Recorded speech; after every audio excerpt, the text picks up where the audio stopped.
रायगड, महाराष्ट्रासह देश विदेशातील ताज्या बातम्या पाहण्यासाठी मॅक्स इंडिया लाईव्ह चॅनलला सबस्क्राईब करा आणि बेल आयकॉन दाबायला विसरू नका.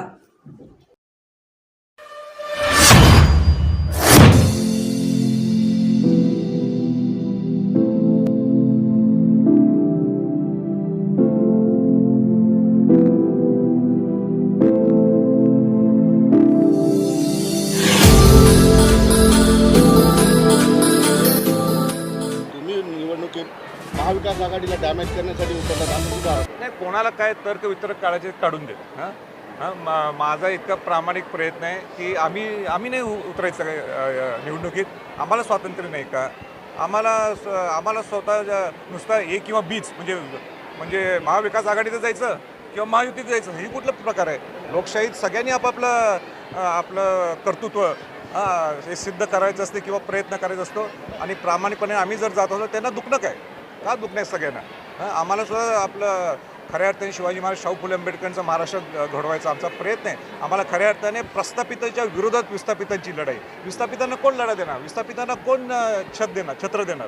तर विस्थापितांना जर छत्र आम्ही देत असलो तर काय चुकीचं आहे? मागच्या निवडणुकीमध्ये वंचितची भूमिका जी होती ती मागच्या निवडणुकीमध्ये जी वंचितची भूमिका होती यावेळेस तुम्ही पार पाडताय. नाही, हे असं तर्क वितर्क सगळे काढतात. कारण नाही, हे चुकीचं आहे. आता हे बघा, लोकशाहीत हे ना तर्क वितर्क काढणं हे काढतात, हे त्यांना झोंबते.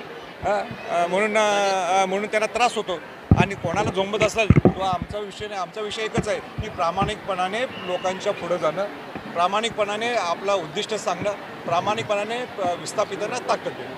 विषय असा आहे की अकबरुद्दीन ओवैसी या ठिकाणी आले होते. त्यांनी त्यांच्या भाषणात असं म्हणाले की मराठवाड्यातल्या मराठ्यांनी आता आमच्यासोबत यावं, दलित, मराठा, मुस्लिम असं समीकरण म्हणून आपण पुढे जाऊयात निवडणुकीत. आता 4 दिवस राहिलेत निवडणुकीला. आता काय विषय, त्याच्यावर काय बोलायचं? राजघराण्यातील छत्रपती मनोज जरांगे पाटील यांना आवाहन करतायत अनेकदा की तुम्ही आमच्यासोबत या, आम्हाला पाठिंबा द्या असं म्हणतायत, आपण परिवर्तन घडवू. तरी ते आलेले नाहीत. हा राजघराण्याचा किंवा छत्रपतींचा आव्हान काय झालं नाही. 1947ला हे राजघराणं हा प्रकार किंवा हा विषय संपलेला आहे. 47च्या नंतर 48च्या नंतर हे देश स्वातंत्र्य झालं. तुम्ही राजघराण्याचे छत्रपती आहात, छत्रपतींनी आवाहन करणं नाही, आव्हान करा हे एक लोकशाहीतला एक आम्ही विनंती करतो. आणि शेवटी त्यांचा उद्देश आणि माझा उद्देश काही वेगळं नाही आहे. आणि उलटा आता चांगला पर्याय की शेवटी माझा हेतू काय होता, तिनेच इलेक्शन लढवायला. राजघराणे बरखास्त झाले हे तुम्ही मोठेपणाने मान्य करताय, पण तुमचं घराणे जे आहे ते लोकांच्या काळजामध्ये घर करू नये म्हणून त्याला एक वेगळा रिस्पेक्ट आहे, त्यामुळे विचारलं. नाही, बरोबर आहे, मी मान्य करतो तुमचं. शेवटी मी कसं म्हणणार ना, मी राजघराण्यातलं आहे. जरांगे नेहमी आम्ही सगळेजण म्हणतात ना, जेव्हा बोलतात ते राजघराण्याच्या गादीचा आदर करतात, तुमचा सुद्धा आदर करतात. पण तुमच्या आव्हानाला तुम्हाला शंका आहे काय ते आदर करत नाही? पॉलिटिकली सगळ्यांना स्वातंत्र्य आहे.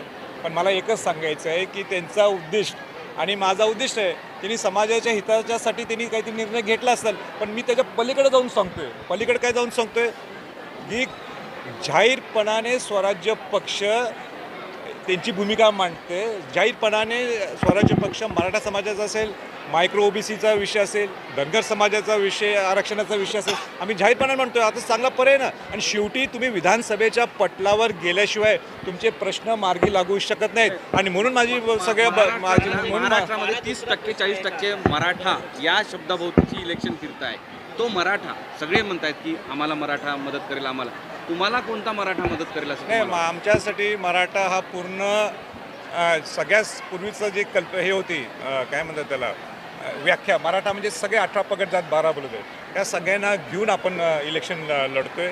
मराठा समाज आणि मराठा जातीचे जे प्रश्न ते आम्ही मांडणारच आहेत. पण खऱ्या अर्थाने ह्याच्या पलीकडे इलेक्शन व्हायला पाहिजे. ह्याच्या पलीकडे इलेक्शन काय व्हायला पाहिजे? तुम्ही विकासावर बोलायला पाहिजे. खऱ्या अर्थाने ज्या 75 वर्षात हे अजूनही आपण त्या मूलभूत सुविधावरच बोलतोय. आपण खऱ्या अर्थाने 2029ला आपला विजन प्लॅन काय, आपला ब्लू प्रिंट काय, 2034ला आपलं विजन प्लॅन काय, जे बाकीचे राज्य एका विजन प्लॅननी पुढं जायला लागलेले आहेत आणि ते आपल्यापेक्षा पुढं सरकायला लागले आहेत. आपल्याकडचा उद्योग बाहेर जायला लागलेले आहेत, आपल्या शिक्षण संस्था बंद पडायला लागलेले आहेत, आपल्या सहकार मोडीत निघालेलं आहे, शेतकऱ्यांचे प्रश्न आहेत तिथंच आहेत. म्हणून माझी म्हणणं असं आहे, ही इलेक्शनसुद्धा हे नुसतं हेवे दावेपेक्षा तुम्ही महाराष्ट्राला काय घडवायचं आहे, हे महाराष्ट्र आहे, दुसऱ्या राज्याला दिशा देणारं हे राज्य आहे. तुम्ही खऱ्या अर्थाने विकासावर बोल पाहिजे. तुम्ही विकास एवढे वर्ष का घडवलं नाही 75, प्रामुख्याने 25 वर्षात इतकं गलिच्छ राजकारण हे 75 वर्षात पहिल्यांदा महाराष्ट्र बघायला लागले. दोन शिवसेना, दोन काँग्रेस, कोण पाहिजे इकडे तिकडे उड्या मारते, काय त्याला नीतिमत्ता राहिल्या नाही. हे बदलण्यासाठी हे परिवर्तन महाशक्तीच्या वतीनं आम्ही सगळे जण पुढे आलो आणि स्वराज्य प्रामुख्याने ती दिशा घेऊन पुढे चाललेलं आहे. महायुतीचे आजी माजी जे मंत्री आहेत, अब्दुल सत्तार असतील किंवा काल रावसाहेब दानवे यांनी कार्यकर्त्याला लाथ मारली, आज वक्तव्य समोर आलेलं अब्दुल सत्तारांचं की आम्ही नाही का मुख्यमंत्री बदलण्याची ताकद ठेवतो, बाकी सर्व म्हणून जनतेनेच ना आता हे जनतेला लात मारत असतील तर जनतेनेच त्यांना लात मारावं ना. आता जनतेने ठरव हे सगळे माजलेले टगेत आणि ह्या माजलेल्या टग्यांना बाहेर काढायचं असेल तर सुसंस्कृत माणसं येणं गरजेचं आहे. आणि सुसंस्कृत माणसं जर याची असतील तर त्याला स्वराज्य हा पर्याय आहे, एक चांगला पर्याय घेऊन आम्ही आलेलो आहे. आणि हे कसे माजले टगेत तुम्हीच तुमच्या ह्याच्यातनं बोलून दाखवलं, लात मारतो हे काय बरोबर आहे. तो अब्दुल सत्तार आणि काहीतरी बोलतो, हे शब्द एकच त्यांना भारी आहे. तो म्हणजे हे सगळे माजलेले घराण्याशाहीतले टगेत सगळे. शक्तीच्या वतीनं महाराष्ट्राला एक सुसंस्कृत पर्याय देण्यासाठी आम्ही सर्वजण बाहेर पडलो आहे. अतिशय आनंद होतो आहे, कारण का प्रामुख्याने पहिल्यांदाच इतिहासात असं घडत असेल की प्रस्थापितांच्या विरोधात ही विस्थापितांची लढाई आहे आणि उमेदवारसुद्धा आम्ही सगळे विस्थापित दिलेले आहेत. अनेक लोकांना तर्कवितर्क आहेत, कारण का विस्थापित लोक कशी ताकद उभा करू शकतील. पण ज्या पद्धतीने शिवाजी महाराजांनी सुद्धा आपलं हिंदवी स्वराज्य स्थापन करत असताना बुटभर मावळे घेऊनच हिंदवी स्वराज्य स्थापन केलं होतं आणि त्याच आदर्शाने स्वराज्य पक्षाच्या माध्यमातून आपणसुद्धा एक नाविन्यपूर्ण महाराष्ट्र घडवण्यासाठी, एक सुसंस्कृत महाराष्ट्र घडवण्यासाठी, खऱ्या अर्थाने शिवाजी महाराज, शाहू फुले आंबेडकरांचा विचार परत एकदा रुजवण्यासाठी हा आमचा प्रामाणिक प्रयत्न आहे. आम्हाला पूर्ण विश्वास आहे की आपल्याला आपली जनतासुद्धा आमच्या बाजूने कौल देईल आणि खऱ्या अर्थाने विस्थापितांना एक ताकद देईल. कारण का अनेक वर्ष नुसतं ह्या घराणेशाहीचीच लढाई आहे. 30-30 वर्ष, 40-40 वर्ष त्यांच्याच घरात आमदारकी आहे, त्यांच्याच घरात खासदारकी आहे. मग सामान्य माणसं केव्हा इलेक्शनमध्ये येणार, सामान्य माणसं केव्हा स्वप्न बघणार की आम्हीसुद्धा आमदार होऊ शकतो. आणि म्हणून ह्या परिवर्तन महाशक्तीची निर्मिती झाली आहे. स्वराज्य पक्ष असेल, प्रहार असेल, शेतकरी संघटना असेल, किंवा अनेक घटक पक्ष आमच्यावर जे जुळलेले आहेत, त्यांचा हे सगळ्यांचा हा प्रयत्न आहे.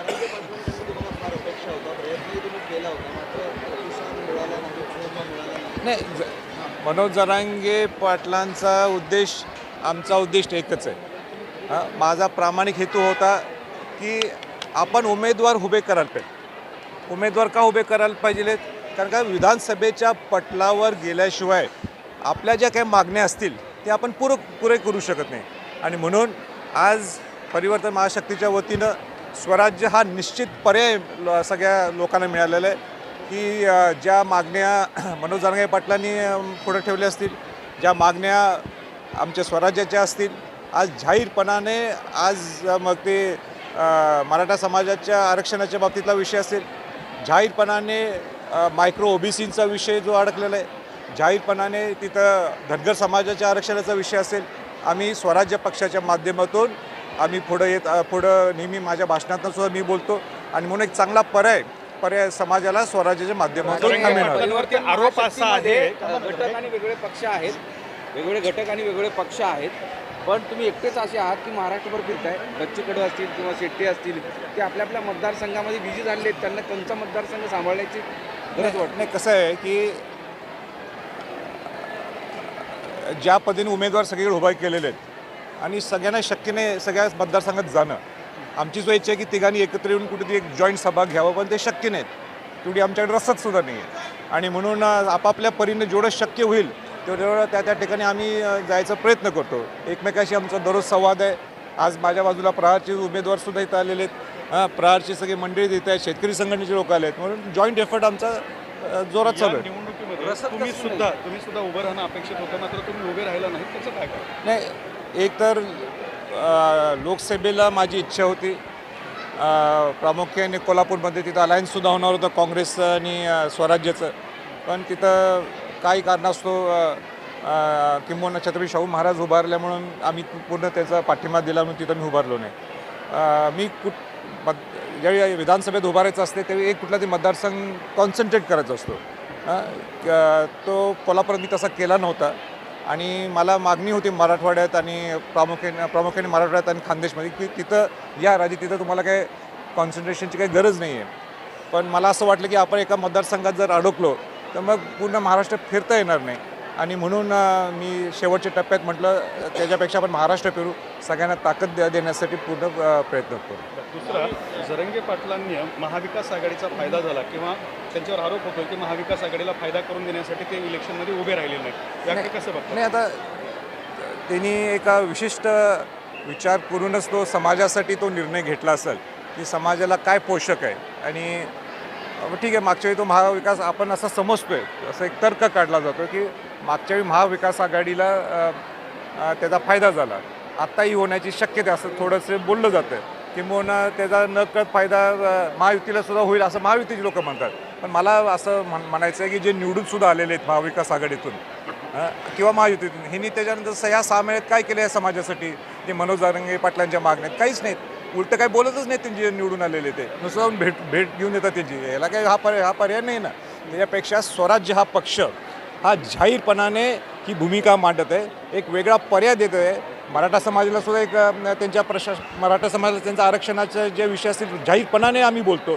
तिथं मायक्रो ओबीसींचाच विषय असेल, धनगर समाजाचा विषय असेल आरक्षणाचा, आम्ही स्वराज्य हा एकमेव पक्ष आहे की जो जाहीरपणाने ह्या समाजाची बाजूने उभा राहिलेला आहे. समाजालाचे जे अडचणी आहेत, समाजाचे आरक्षणाचे विषय ते मार्ग काढण्याचे हे आम्ही जाहीरपणाने बोलतो. म्हणून लोकांनीच ठरवावं आता की शेवटी इलेक्शन एकदाच येते 5 वर्षातून, आणि म्हणून तुम्ही ज्यावेळी तुमच्याकडे पर्याय असताना तुम्ही दुसऱ्या पक्षातल्या लोकांना मतदान करण्यापेक्षा परिवर्तन महाशक्तीच्या वतीनं स्वराज्याला तुम्ही मतदान करावं, ही माझी सगळ्या मतदार बंधूंना विनंती राहील. तपासाला हा नुसतं ह्या इलेक्शनच्या टाईमला नाही, 365 दिवस आमची तपास होता. आमचा सगळा खरा पैसा कोणाकडे आहे? जो कुठनं आलेला पैसा तो आमच्याकडे नाहीच आहे. आमचा जो पैसा आहे तो मोजका आहे, आणि ते सुद्धा घरी 300 वर्षांहून आलेला आहे. मतदार मागण्याची पद्धत वोट जिहाद पर्यंत गेलेली आहे. राजे, सगळ्यांच्या केला जातोय की काही लिमिटेड लोकांच्या तपासल्या जातात. नाही बॅगा सगळ्यांचेच तपास चालू आहे. बॅगा हा मला वाटते हे इलेक्शन कमिशननी काही ते नियम लावले असतील, कोणा शंका कोणाच्यावर येत असेल तर बॅगा आपण सांगू शकत नाही इलेक्शन कमिशनला कोणाची बॅग तपासायला पाहिजे, पण नियम सर्वांसाठी लागू आहे आणि ज्यांच्यावर शंका येत असेल ते त्यांची बॅग तपासून राजे, मतदार मागण्यासाठी आता अगदी वेगळी पद्धत सुरू झालेली आहे वोट जिहादची. मुसलमान हिंदू मंदिरामध्ये जाऊन हिंदू शपथ घेऊ लागले, मस्जिदीमधून फतवे निघाले, किती खालच्या पातळीला. नाही, मला असं म्हणणं आहे सगळ्या समाजातल्या सगळ्या धर्मगुरूंना माझी विनंती राहील किंवा आपण धर्माच्या आणि जातीच्या पलीकडं आपला विषय कुठला आहे की तो विकासाचा विषय आहे. आपल्याला खऱ्या अर्थाने महाराष्ट्र एक सुसंस्कृत घडवायचं आहे. शिवाजी महाराज, शाहू फुले आंबेडकरांच्या विचाराचा हा महाराष्ट्र घडवायचा आहे. विकासाचा एक महाराष्ट्र मगाशी म्हटल्याप्रमाणे इतर राज्यांच्यापेक्षा हा वेगळा महाराष्ट्र आहे, आणि म्हणून त्याच्यावर विकासावर जास्त सगळ्यांनी लक्ष केंद्रित करणं गरजेचं आहे. आणि म्हणून मी म्हटलं 2029-2034 हा एक विजन बॉन्ड प्रोग्राम घेऊन आपण पुढं जायला पाहिजे इतर राज्यांच्या सारखं. थँक्यू.